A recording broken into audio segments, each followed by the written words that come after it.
Exit the car with your hands up, Marcus.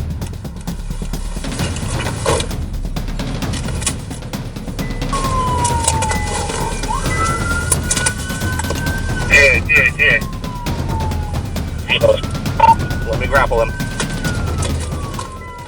Welcome back, everyone. In this video, you're going to see a solo deputy stop a stolen vehicle, which then leads him on a pursuit. And at the end of the video, the driver does something that you would not expect. All right, everybody, this video comes out of Thurston County, Washington on January 25th of 2024. You got to watch this video because some of it's a little unreal and you're not going to believe it when you see it.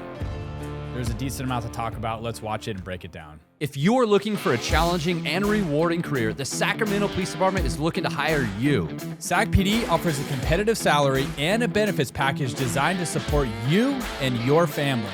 Top tier training. SAC PD runs its own academy, and they have the funding to help develop your skills and knowledge for future advancement.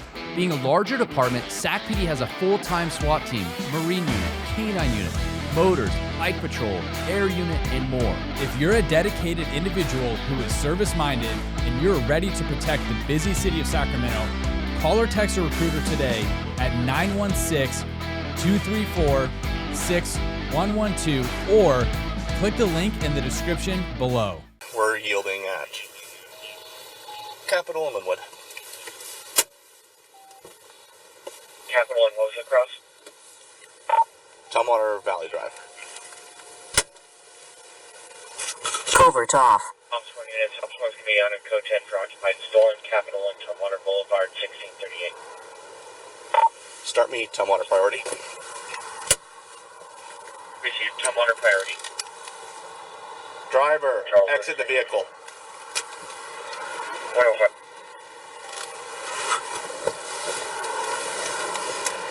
Exit the car with your hands up, Marcus.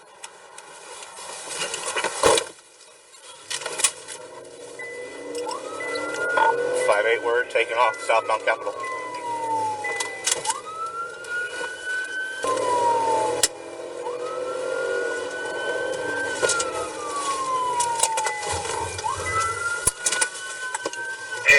Yeah. Let me grapple him. Flight grapple. Port. 5-3's calling in. We're just south of Midtown on case. Yeah. Receive vehicle crash return in case. Correction, we're still rolling. Set the grapple. Still rolling, just flying the grapple. 50-foot bails, let the dog go.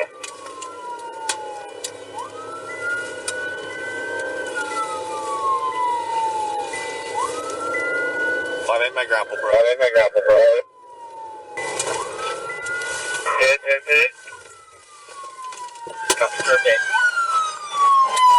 Marcus, show me your fucking hands. You're gonna get bit.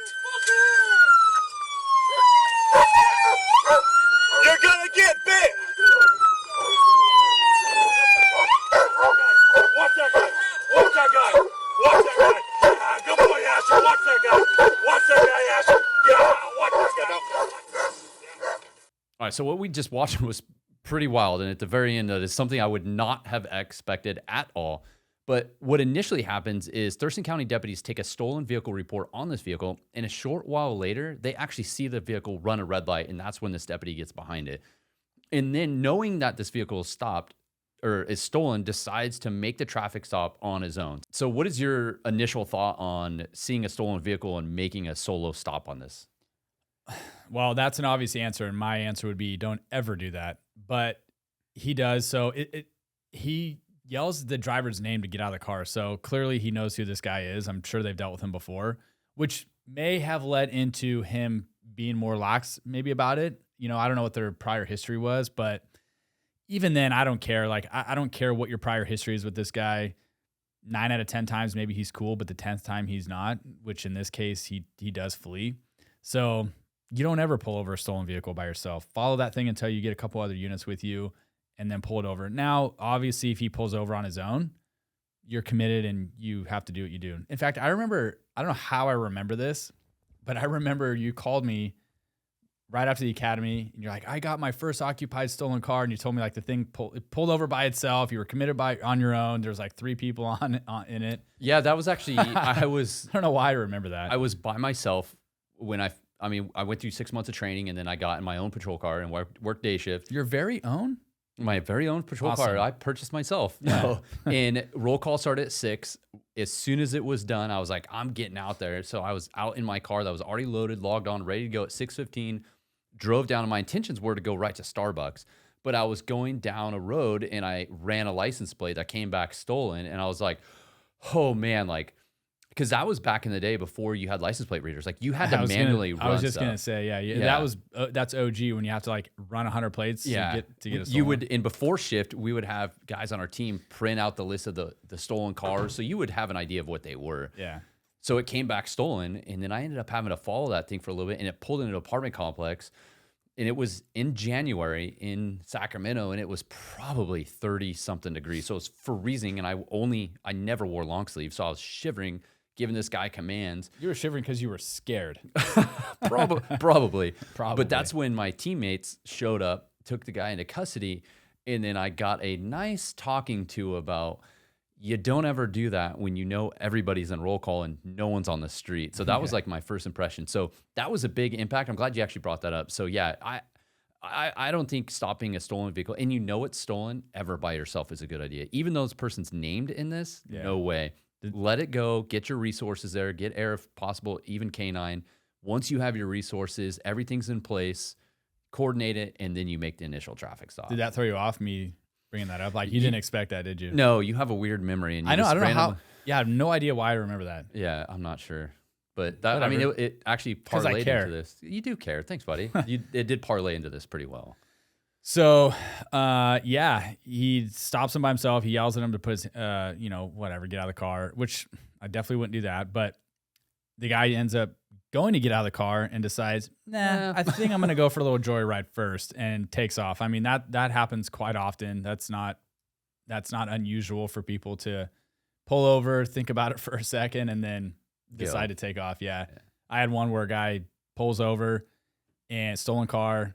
You see him get a cigarette out, and he starts puffing on the cigarette, and I knew it. I'm like, this dude's going for it. He sucked that thing down, and that was like an hour-long pursuit until his car actually ran out of gas. But yeah, so he takes off. Now, what viewers saw in this video was they mentioned the grappler, and you saw that like weird net-looking thing in the front of his car. I've personally never seen one. We don't have them. I don't think anybody in this region has them. But basically, it's a device that shoots out from the front of your car, and it wraps up in the wheels of the suspect car, so it prevents it from driving anymore. I can't tell in the video if he had a successful deployment on it. It looks like maybe he tried, but nonetheless, that's what that weird netting-looking thing was in the front of that patrol car. You also got to get really close to the vehicle, and it almost looks like they made contact with each other, like he rear-ended them, but they tried a pit a couple times, which is it was effective initially, and then he was able to drive out of it. But the second pit looked like it was more successful, where they were trying to deploy that grappler, which is interesting. I've actually never seen that deployed. Yeah, I haven't either. I've only ever seen them online, or I'm not sure how many agencies actually have them. But well, if your agency has it, drop a comment below. Let us know if you've used it or what it's like, because I'm really curious to see how effective they really are. Yeah, they also have devices that you can shoot out, and it's like a little magnet. And it sticks to the bumper of vehicles now, and you can track these cars. So I don't know, some pretty cool new technology out there, I guess, to mitigate pursuits. Yeah, they are pretty dangerous. I mean, this one reached over 100 miles an hour.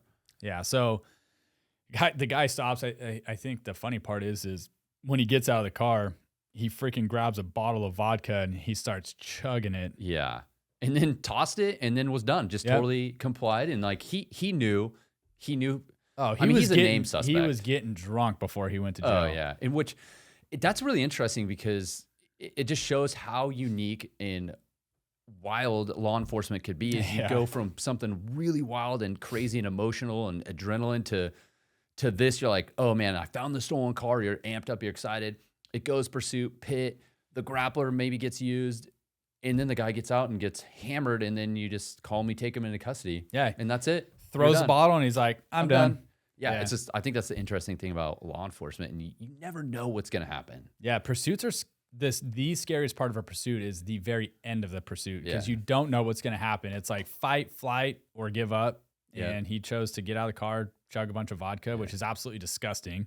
Well, it's going to show a challenge too, because that is going to hit him hard. Oh, he's going to be in police custody. So, I mean, at that point, you've got to call medics and have him on stage because he's going to need it. Yeah. I think he's probably going to the hospital before getting admitted. Yeah. Well, he ended up getting arrested for a DUI and then a stolen vehicle and for the fleeing from the officers. Okay. So DUI, he chugs the vodka after he stopped. Yeah, but we don't know if he had been drinking before. I know, but how would you prove that? I guess maybe immediately getting his breath or blood.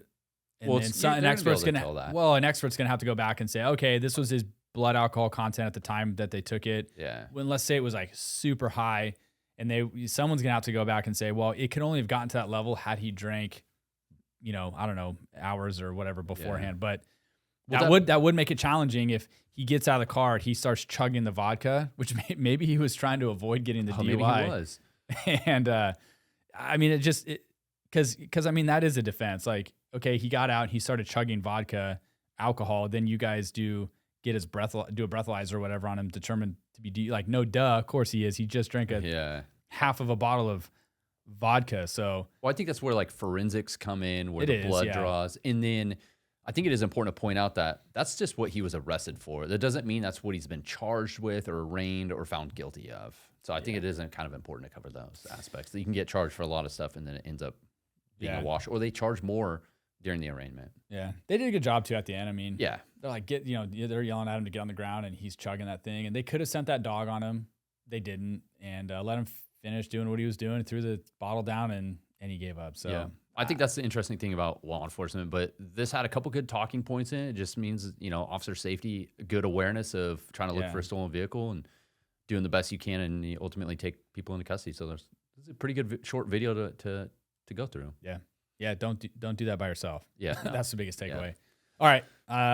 Gosh, I mean, that's pretty short, but anything else to add? No, I think that's it. Just stay safe and be smart. See you guys.